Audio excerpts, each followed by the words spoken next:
Yo, what's up? Kamusta mga pare ko? Gusto ko lamang i-share yung setup o paano ako nagsisimula magtanim hanggang sa ma-transplant. Yan. Una, sa seedling tray ko muna natrim yung mga buto, and then after 3 weeks nililipat ko na dito sa maliit na plastic cup. Yan, pagka ganito naman na kalaki, nililipat ko sa mas malaki gaya ng mga to. Ayan siya. Ayan, dito nililipat ko sa ganito ka laking pagtataniman. Ayan, pagka ganyan na siya, ayan, nililipat ko naman sa mga ganito kalalaki. Ayan. Ayan, so ayan, nagiging matangkad siya ng ganyan kasi kailangan ng lupa na madami. Or ang ginagawa ko,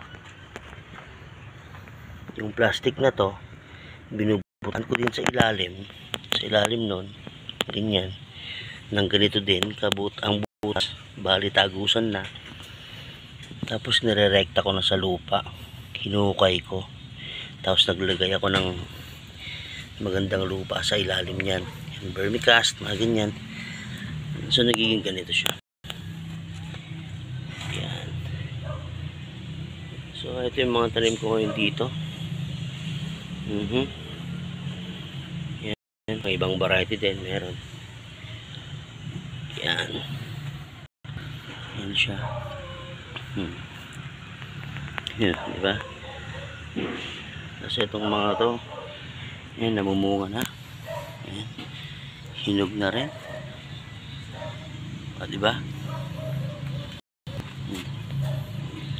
Yan, so sana nakatulong yung tip na yun para sa inyo. Marami pa akong seedlings dito.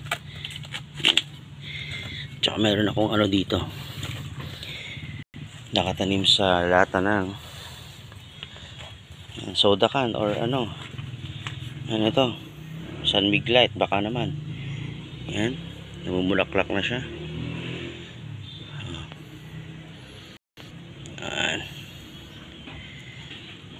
Diba?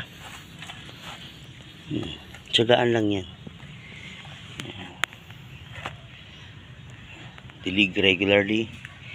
Ako kahit umuulan, nagdidilig ako kasi ayan, nakasilong sila eh. Naka UV plastic tayo. Yan, para iwas na pag malakas yung ulan, hindi tinatamaan ng rekta yung mga tanim natin. Kasi nasisira yung dahon. Pag may bulaklak, natatamaan, nahulog. Yan, so ito lang yung update natin ngayon sa ating mini greenhouse. Alright. Yan. Tsaka pag kung ganito na, masyado nang madaming sa baba, nagpo-pruning na tayo. Yan. Yan. Natanggal natin yung mga nasa ibabang dahon. Yan, kasi nagkakasakit din yan pag sumasahid sa lupa. Yan. Isa pa. Yan. Yan, pogi na siya. Yan. Oh, di ba? Let's go. Let's grow strong mga pare ko. Yan. Wrap up na tayo.